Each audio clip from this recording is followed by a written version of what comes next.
এবার মায়ার নবীরে ডাক দিয়া বলে, পয়গম্বর আপনি এখন গর্তে প্রবেশ করতে পারেন, তবে কাপড় দিতে দিতে সব গর্ত দেওয়া শেষ, একটা গর্ত এখনো বাকি আছে।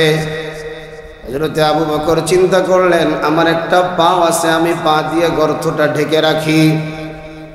মায়ার নবীরে হযরতে আবু বকর গর্তের ভিতরে ডাকে। মায়ার নবী গর্তের ভিতরে হাজির। হযরতে আবু বকরকে আমার নবী ডাক দিয়ে বলে, আবু বকর তুমি আমাকে আগে গর্তের ভিতরে কেন প্রবেশ করতে দিলে না? হযরতে আবু বকর হযরত মায়ার নবী আবু বকরকে বলে, পয়গম্বর গর্তের মধ্যে বিষাক্ত কোনো জিনিস যদি আপনাকে সবল দিয়ে দেয়, আপনি দুনিয়া থেকে বিদায় হয়ে গেলে উম্মতি মুহাম্মদী শেষ হয়ে যাবে। আর আমি আবু বকর যদি দুনিয়া থেকে বিদায় হয়ে যাই, কারো কোনো ক্ষতি হবে না। হযরতে আবু বকর মায়ের নবীরে ডাক দিয়া বলে, পয়গম্বর আপনার চোখটা একটু লাল লাল, মনে হয় আপনার ঘুম পাইছে। আমার এই ডান পায়ের উরুর উপরে আপনি শুয়ে পড়েন। আহারে ওমর বলে, ভাই আবু বকর ঘুমের দরকার তো মায়ার নবীর চাইতে তোমার বেশি ছিল, কারণ তুমি 40টা রাত ঘুমাও না। তুমি মায়ার নবীরে তোমার পিঠে কয়ড়া কয়ড়া তুমি ওই গারের সোর পর্যন্ত নিয়েছ। এরপরেও মায়ার নবীরে তুমি তোমার উরুর উপরে ঘুমাইতে দিছো। দীর্ঘ সময় তুমি মায়ার নবীর চেহারার দিকে এত কাছ থেকে তাকায়া তাকায়া রইছো, এত কাছ থেকে তো মায়ার নবীর চেহারাটা আমি ওমর দেখতে পারি না। মায়ার নবী উরুর উপরে শোয়া। হযরতে আবু বকরের দৃষ্টি দুইটা যত সময় শোয়া ছিল তত সময় মায়ার নবীর চেহারার দিকে তাকানো। আর ওই গর্তের ভিতরে একটা সাপ আমার মায়ার নবীর ঘ্রাণ পাইয়া সাপটা বের হওয়ার জন্য পাগল হয়ে গেছে। কিন্তু যেই জায়গা দিয়ে বের হইতে যায় দেখে মুখের ভিতরে কাপড় দেওয়া বের হয়ে যায় না। সবগুলো মুখ সাপটা খুঁজতে খুঁজতে একটা মুখের সামনে দেখে কোনো কাপড় নাই। দেখে রক্তে মাংস কি যেন দেখা যায়। মুহূর্তের মধ্যে সাপটা হযরতে আবু বকর সিদ্দিককে কামড় দিয়ে ফেলেছে। ওই সাপের এই পরিমাণ বিষ,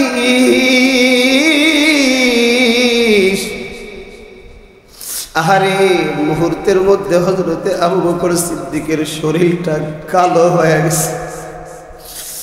এরপরে আবু বকর মায়ার নবীরে ডাকে না। এরপরেও মায়ার নবীর ঘুম থেকে জাগায় না। আমি কেমন করে আমার নবীর ঘুমটাকে আমি নষ্ট করব? কিন্তু ভাই শরীরে যখন ব্যথা লাগে চোখ দিয়ে তো অটোমেটিক পানি বের হয়। হেরে মায়ার নবীর আশিক, নবীর প্রেমে কি দিলটা কাঁদে না? আরে নবীর প্রেমে তো গর্তের পিপিলিকাও পাগল, গর্তের সাপটাও তো নবীর পাগল। এক ফোঁটা পানি যখন নবীজির গালে পড়ে যায়, নবীজি তাকায় দেখে আবু বকরের চোখটা পানি দিয়ে ভিজা। তাকায় দেখে হযরতে আবু বকরের শরীরটা কালো হয়ে গেছে। নবী ডাক দিয়া কয়, আবু বকর কাঁদো কেন? আবু বকর ডাক দিয়া কয়, পয়গম্বর এই যে আমার পায়ে মনে হয় একটা পোকা দংশন করেছে। নবী যখন তাকায় দেখে শরীরটা কালো হয়ে গেছে। নবী তাড়াতাড়ি নিজের জবান থেকে একটা থুতু নিয়া আবু বকরের পায়ে লাগায় দিছে, সঙ্গে সঙ্গে পাটা ভালো হয়ে গেছে। আবু বকর রাদিয়াল্লাহু তাআলা আনহু পায়ের মুখ থেকে যখন পাটা সরায়, এমন সময় সাপটা বের হয়ে ফলা করে রইছে। নবী আমার বলে, রে সাপ রে, আমার আবু বকরের তুই কেন কামড় দিলি? তোর কি আমার আবু বকরের জন্য মায়া লাগে না? সাপ এবার ডাক দিয়ে কয়, পয়গম্বর, আপনার প্রেমে আমি কি পরিমাণ পাগল, আমি আপনারে কি পরিমাণ ভালোবাসি জানে। আমার তো গর্তের ভিতরে থাকার কথা না, আমার তো ওই খেজুর বাগানের ভিতরে থাকার কথা। আমাদের দীর্ঘদিনের আলোচনা চলছে সিরাতুন নবী বনাম মিলাদুন নবী। আজকে আমরা আলোচনা করব নবীজির ইশক, হুব্বে রাসূল, নবীজির মোহাব্বত, নবীজির ভালোবাসা। আমাদের হৃদয়ে নবীজির ভালোবাসা আছে না নাই?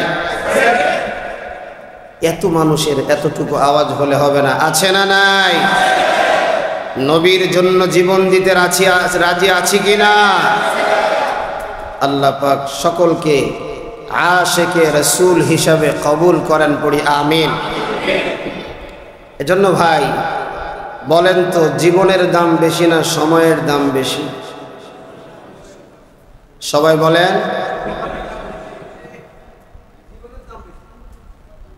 অ্যান্সারটা সঠিক মনে হয় না, কারণ এমন বহুত সময়, এমন বহুত জীবন আছে, কুকুরের যেই দাম ওই জীবনেরও সেই দাম নেই।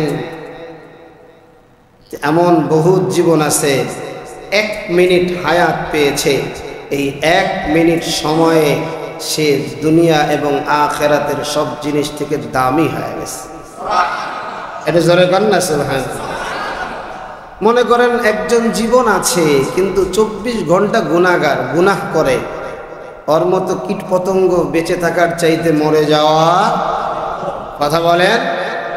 জন্য কিয়ামতের ময়দানে বান্দারা খুব আফসোস করে, হ্যাঁ এই একটা সেকেন্ড আমি পেয়েছিলাম, কেন আমি মাওলা পাকের জিকির করলাম না? সুবহান। খুব আফসোস করবে, খুব আফসোস করবে। দেখেন আমরা প্রত্যেকটা মিনিটে মিনিটে নতুন জীবন পাচ্ছি। জীবন যিনি দিচ্ছেন তিনি কে? জোরে বলেন। কথা বলছি, শ্বাস বের হয়ে গেল, এখন আমার ভিতরে জীবন আছে? কথা বলেন। বের হওয়ার পরে যদি আল্লাহ অনুমতি ঢোকার না দেয়, আমিও নাই। ও দয়ার মওলা, কত দয়ার মওলা, প্রতি মিনিটে মিনিটে বান্দারে নতুন জীবন দিচ্ছে। সুবহানাল্লাহ পড়বেন না? ওই মাওলার সবচাইতে প্রিয় এবং কাছের নবী হলো আমাদের নবী। সুবহানাল্লাহ। নবীজিকে সাহাবায়ে কেরাম ভালোবাসতেন কি বাসতেন না? বাসতেন। ইসলামের 4 জন খলিফা নবীজির পরে, কয়জন খলিফা? যাদেরকে বলা হয় খোলাফায়ে রাশিদিন। 2 জন খলিফা। প্রথম খলিফা যিনি, তার নাম কি? হযরতে আবু বকর সিদ্দিক। দ্বিতীয় খলিফার নাম কি? হযরতে ওমর ফারুক রাদিয়াল্লাহু তাআলা আনহুমা। এই 2 জন খলিফার সাথে নবীজির সম্পর্ক কি বলতে পারবেন কে? বলেন বলেন, সম্পর্ক কি? সবাই বলেন। মাশাআল্লাহ, অ্যানসার ঠিক আছে। জামাই এবং শ্বশুরের সম্পর্ক। সুবহানাল্লাহ বলেন। অনেকে জানে না হুজুর কি কয় ব্যাপারটা কি, অথচ এগুলো জানাই কি জরুরি ছিল, ঠিক কিনা? পরবর্তী দুইজন খলিফা হযরতে ওসমান গনি এবং হযরতে আলী রাদিয়াল্লাহু তাআলা আনহুমা, এই দুইজন খলিফার সাথে নবীজির সম্পর্ক কি? সবাই বলেন জামাই শ্বশুর। কি দামি ভাবে আল্লাহ সাজাইছে, আল্লাহু আকবার, জোরে বলেন। তো সাহাবা একরামের ভিতরেও প্রতিযোগিতা হতো, আমার আপনার ভিতরেও প্রতিযোগিতা হয়, কিন্তু আমরা প্রতিযোগিতা করি দুনিয়াবি লাইনে।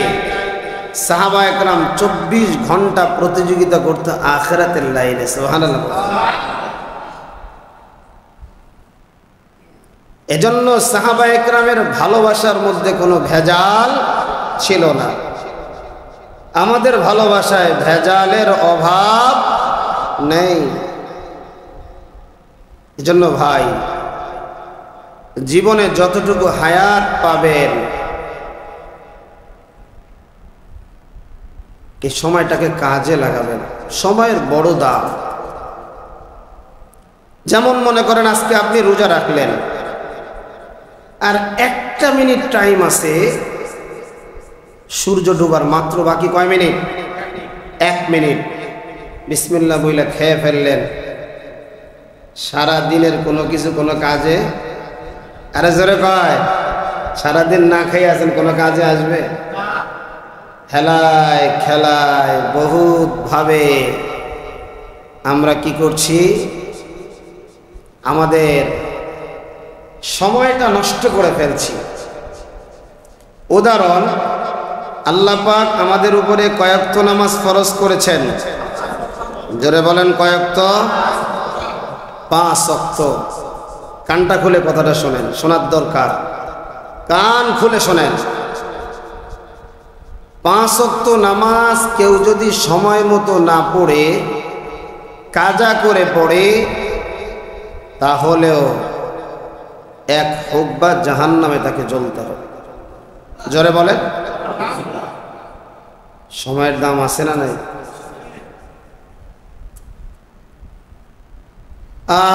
আজকে তো সময় কিভাবে চলে যায়, কোন দিকে আমি চলছি, বাতাস যেদিকে আসছে, যেদিক থেকে আসছে সেদিকেই আমি চলছি। সেজন্য ভাই প্রতিযোগিতা করার দরকার হলো আখিরাতের বিষয় নিয়ে। কারণ আমরা সবাই জানি দুনিয়ায় আমরা মেহমান।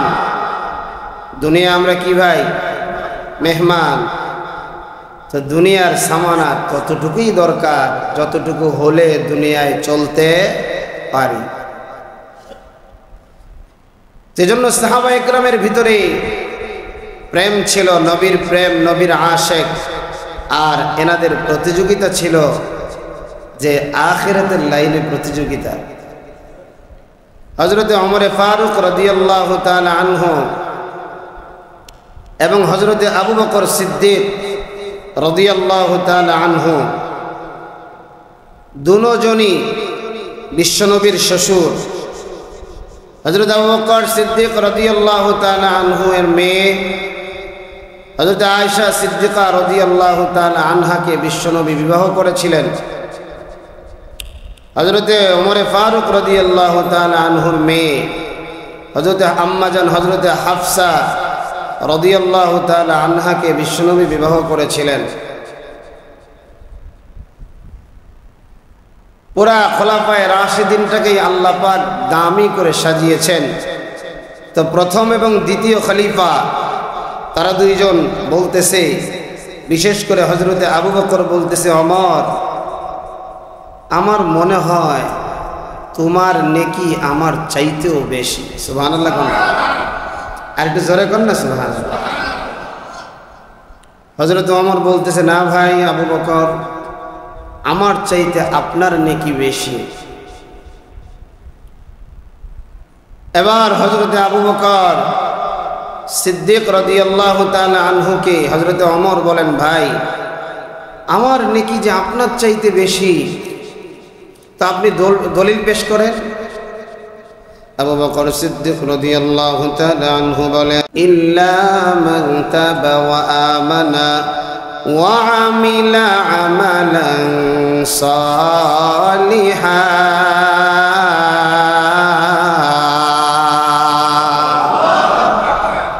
আবু বকর বলেন, ভাই ওমর, তুমি অনেক গুনাহ করেছিলে, অনেক গুনাহ তোমার হয়ে গিয়েছিল, কিন্তু তুমি কালিমা পড়ার সাথে সাথে মহান আল্লাহ তোমার জীবনের সব গুনাহ ক্ষমা করে দিয়েছে। হযরত ওমর আর কোনো কথা বলেন নাই। হযরত ওমর চুপ হয়ে গিয়েছেন, কারণ যেই জায়গায় আল্লাহর কথা হয় ওই জায়গায় তর্ক করাটা উচিত নয়। যদিও আমরা মূর্খের মতো তো তর্ক করি, ঝগড়াও করি না, আল্লাহর কালামের সামনে কোনো তর্ক চলবে না। দুনিয়ার সব একদিকে আর আমার আল্লাহর কালাম অন্যদিকে। এবার হযরত ওমর কিছু সময় চুপ থাকার পর ডাক দিয়া কয়, ভাই আবু বকর, আমার নেক আমল যদি বেশি হয়ে থাকে তাহলে আসো তোমার আমলের সাথে তোমার শুধুমাত্র একটা রাত্রের আমল, ওই রাত্রের আমলের বিনিময় আমাকে দিয়ে দাও, আমি ওমরের গোটা জীবনের আমল তুমি নিয়ে নাও। একটু জোরে কর না সুবহানাল্লাহ। হযরত আবু বকর বলে, ভাই ওমর, কোন রাতের আমল তুমি চাও?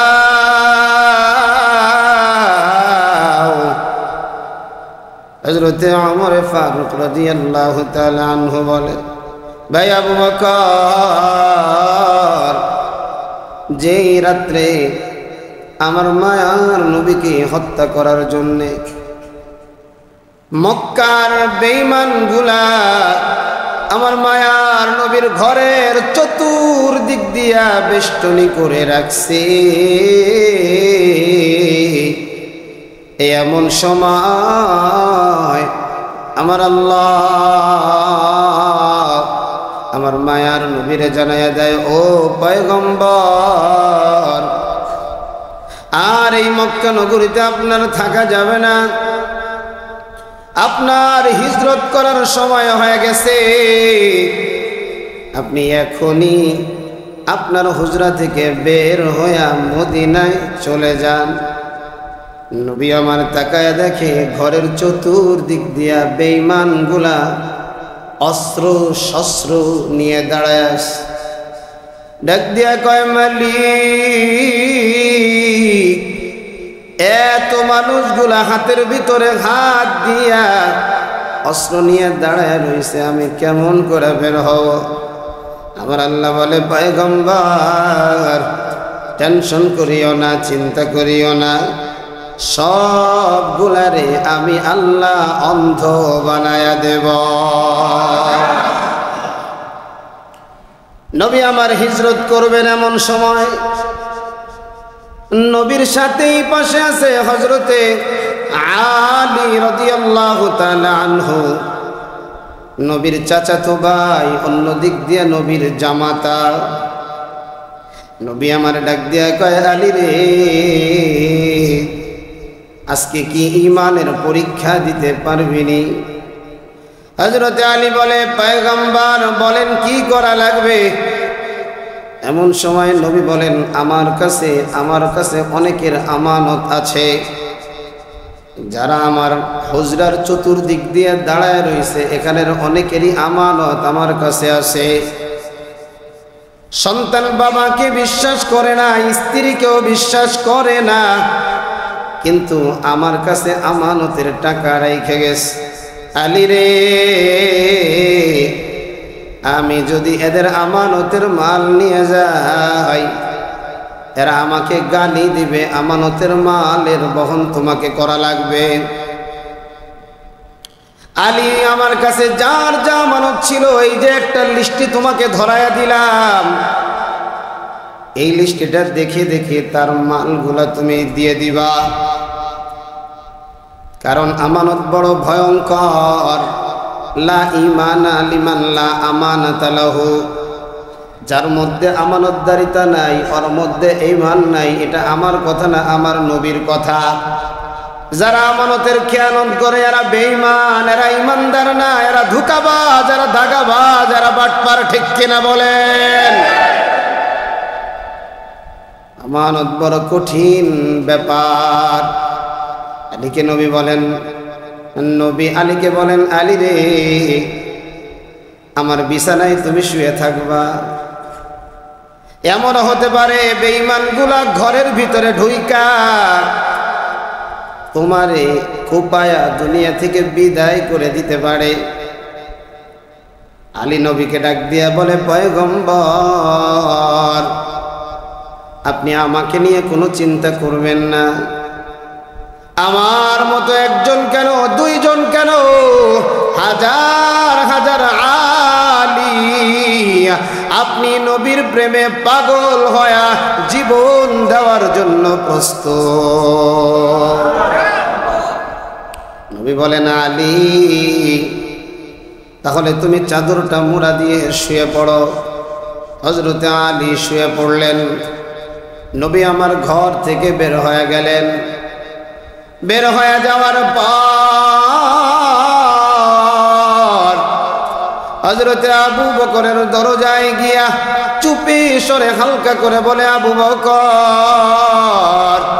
হালকা একটু ক্ষীণ আওয়াজে বলতে দেরি হয়, সঙ্গে সঙ্গে হযরতে আবু বকর দরজা খুলতে দেরি করে না। নবী আমার বলেন, আবু বকর, এত ক্ষীণ আওয়াজে তোমাকে ডাক দিলাম, তুমি দরজাটা খুলে ফেললে। আবু বকর, তুমি কি ঘুমাও না?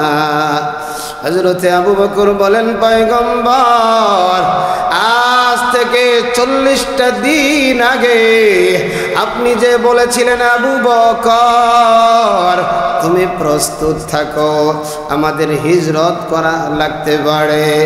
ওই দিন থেকে আজ পর্যন্ত একটা সেকেন্ডের জন্য আমি বিছানায় ঘুমাই না। এ যুবক, নবীর প্রেম বুঝো। আজকে তো তোমার আমার মধ্যে নবীর প্রেম নাই। আজকে তো তোমার আমার মধ্যে নবীর মায়া নাই।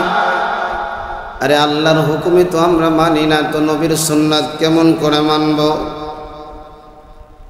হযরত ওমর বলে, আবু বকর, যেই রাত্রে তুমি 40টা রাত্র ঘুমাও না, ওই রাতের সওয়াবগুলা, নেকিগুলা আমি তোমার কাছে চাই।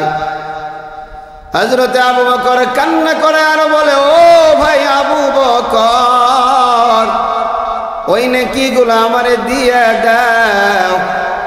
এরপরে তুমি আর নবী একসাথে বের হয়ে গেলা।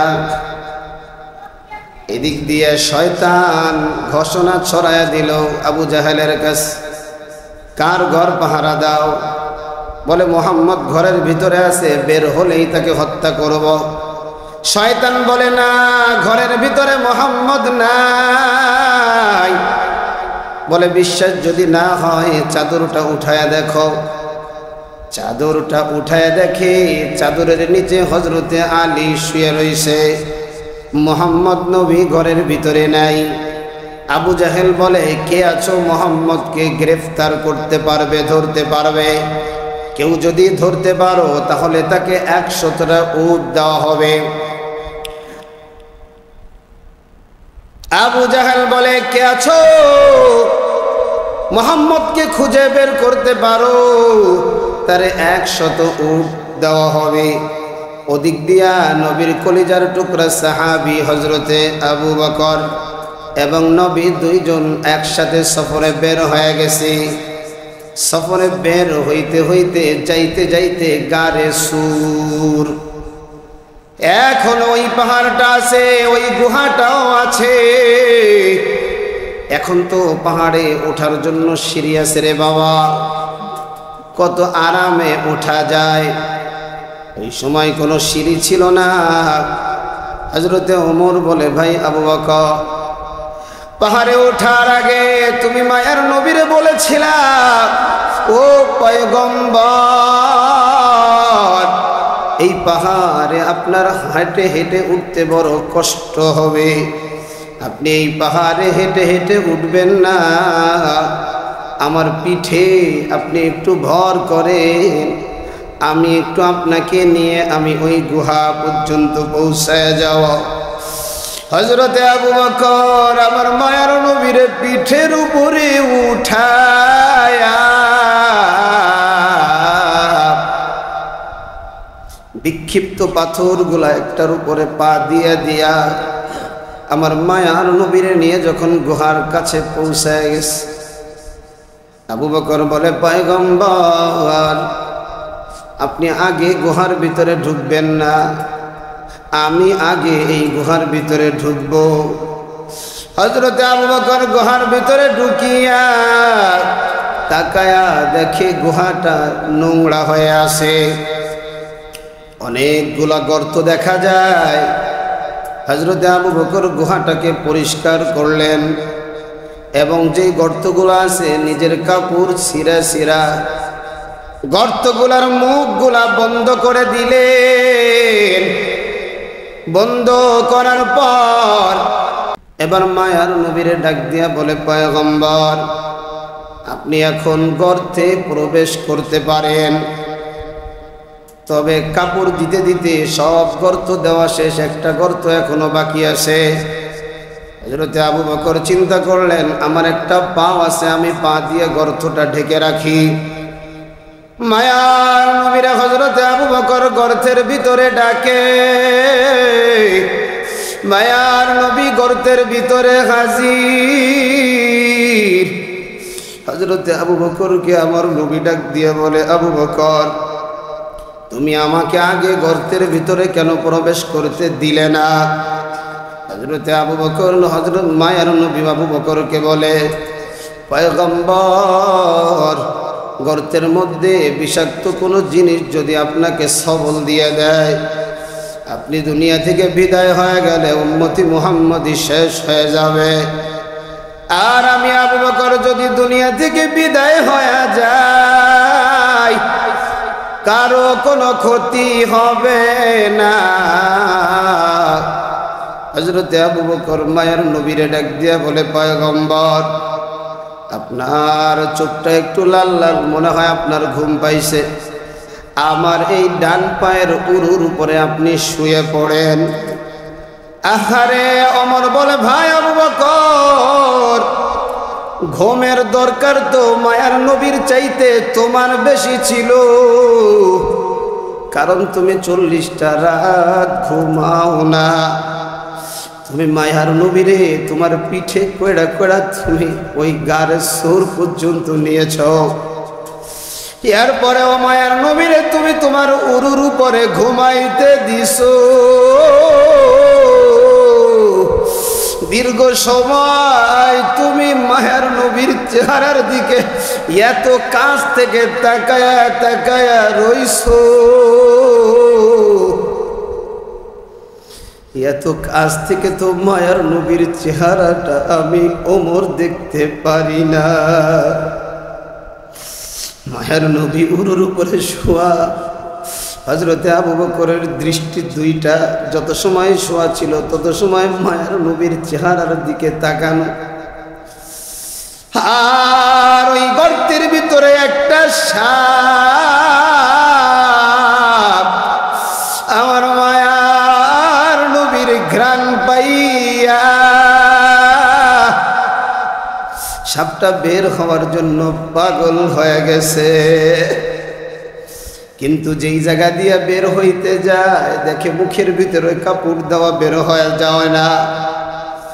সবগুলো মুখ সাপটা খুঁজতে খুঁজতে একটা মুখের সামনে দেখে কোনো কাপড় নাই, দেখে রক্তে মাংস কি যেন দেখা যায়।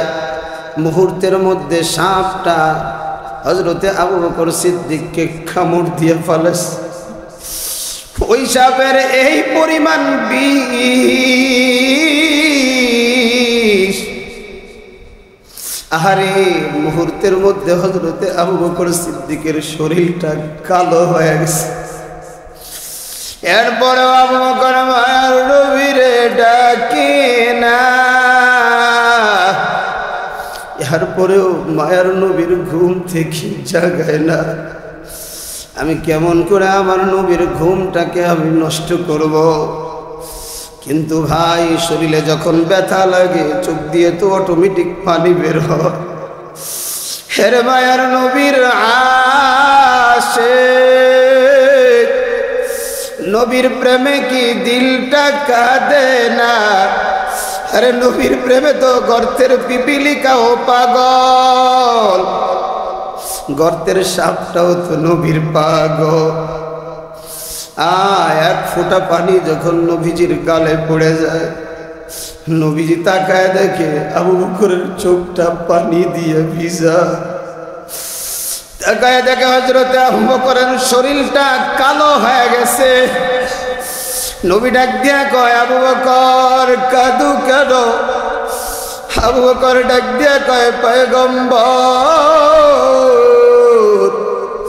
এই যে আমার পায়ে মনে হয় একটা পোকা দংশন করেছে। নবী যখন তাকায় দেখে শরীরটা কালো হয়ে গেছে, নবী তাড়াতাড়ি নিজের জবান থেকে একটা থুতু নিয়া আবু বকরের পায়ে লাগায় দিছে। সঙ্গে সঙ্গে পাটা ভালো হয়ে গেছে। আবু বকর রাদিয়াল্লাহু তাআলা আনহু পায়ের মুখ থেকে যখন পাটা সরায়, এমন সময় সাপটা বের হয়ে ফনা করে রইছে। নবী আমার বলে, রে সাপ রে, আমার আবু বকরের তুই কেন কামড় দিলি? তোর কি আমার আবু বকরের জন্য মায়া লাগে না? সাপ এবার ডাক দিয়ে কয়, পয়গম্বর, আপনার প্রেমে আমি কি পরিমাণ পাগল, আমি আপনারে কি পরিমাণ ভালোবাসি জানে। আমার তো গর্তের ভিতরে থাকার কথা না, আমার তো ওই খেজুর বাগানের ভিতরে থাকার কথা। ও পয়গম্বর, আজ থেকে বহুদিন আগে আমি ওই খেজুর বাগানের ভিতরে ছিলাম। এমন সময় তাওরাতের দুইজন আলেম এই পাহাড়ের দিকে তাকায়া তাকায়া বলতেছে, ওই যে হলো জাবালে সুর, এই পাহাড়টা কোন পাহাড় জানোনি? বলে এই পাহাড়ে একটা গুহা আছে, ওই গুহায় আমার নবী হিজরতের আগে অবস্থান করবেন। আমি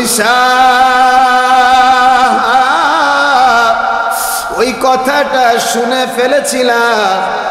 ওই দিন থেকে আর আমি ওই বাগানে যাই নেই। ওই দিন থেকে আমি এই গুহার ভিতরে অবস্থান করি। আর যখন ক্ষুধা লাগে বাহিরে গিয়ে খাইয়া আসি, কারণ কোন সময় আপনি হাজির হয়ে যান, আপনার মায়ের চেহারাটা যদি না দেখতে পারি গো নবী, আমার এই দুনিয়ায় বেঁচে থাকাটা বৃথা। এ যুবক ভাই, ও কলিজার টুকরা বুড়া বাবা, একটা সাপ আমার নবীর প্রেমে কি পরিমাণ পাগল। হযরতে আবু বকর বলেন, হযরতে ওমর আবু বকরকে বলে, ভাই আবু বকর, ওই রাতের আমলটা যদি আমারে দিয়া দাও, গোটা জীবনের আমল তোমাকে আমি দিয়ে দিব। হযরতে আবু বকর বলে, ওমর আমার ওই আমলটা কতটুকু আমল আমি তো জানি না। চলো যাই পয়গম্বরের দরবারে যাই। দুইজনই নবীর দরবারে হাজির হয়ে গেছে। ডাক দিয়া কয়, পয়গম্বর, হিজরতের রাতে আমার আমল কি পরিমাণ হইছে, কি পরিমাণ নেকি। আমার ভাই ওমর বলতেছে আমার সাথে চেঞ্জ করে নিবে, নেকি যদি কম হয় তো ওমরের সাথে চেঞ্জ করে নেব, নেকি যদি বেশি হয় ওমরের সাথে চেঞ্জ করব না। নবী আমার বলেন, ও আমার দুইজন কলিজার সাহাবী, শোনো, তোমরা তোমাদের আমল পরিবর্তন করবে কি করবে না আমি জানি না, তবে কানটা খুলে শুনিয়া নাও। এ ওমর, তোমার আমল সহ গোটা দুনিয়ার উম্মতের আমল যদি এক পাল্লায় রাখা হয়, আর আমার আবু বকরের ওই এক রাতের আমল যদি আরেক পাল্লায় রাখা হয়, আমার আবু বকরের ওই এক রাতের আমলের পাল্লাটা ভারী হয়ে যাবে। হে যুবক ভাই, নবীর প্রেম সাহাবায়ে কেরামের মধ্যে কি পরিমাণ ছিল, অথচ আজকে তোমার আমার মধ্যে নবীর প্রেম নাই রে বাবা। আজকে তোমার সবারে দাড়ি নাই। আমার বলো, কিয়ামতের ময়দানে নবী বলছে আমারে তিনটা জায়গায় পাইবা, আমারে মিজানের পাল্লার কাছে পাইবা। উম্মত, যখন তোমার আমল নামাটা ওজন হবে, হ্যাঁ যুবক আমারে বলো, এই সময় যদি নবী দেখে তোমার জবানে দাড়ি না, বলো না নবীর সুপারিশ কি পাইবানি রে বাবা। যদি নবী দেখে তোমার ভিতরে সুন্নাত নাই, বাবা নবীর সুপারিশ পাইবা না রে যুবক ভাই। কাউকে বেজার করার জন্য কথাগুলো বলি না রে ভাই, কাউকে কষ্ট দেওয়ার জন্য কথাগুলো বলি না রে বাবা। দিলের মধ্যে বড় ব্যথা, কারণ আপনারা আমারই মুসল্লি, আমার কলিজার টুকরা মুসল্লি। আপনারা যদি জাহান্নামে চলিয়া যান, কি অবস্থা হবে আমাদের। আমার দিল তো বলে সবাইকে নিয়ে একসাথে জান্নাতে যাও। আমিও তো জানি না রে বাবা আমার আমলের কি অবস্থা। এই জন্য আমিও আপনাদের কাছে দোয়া চাই, আপনারাও দোয়া করবেন, আমিও আপনাদের জন্য দোয়া করি। আল্লাহ যেন মরণের আগ পর্যন্ত আমাদের সবাইকে সুন্নাত মেনে খাঁটি আশিক হইয়া কবরে যাওয়ার তৌফিক দান করেন। সকলে পড়ি আমিন।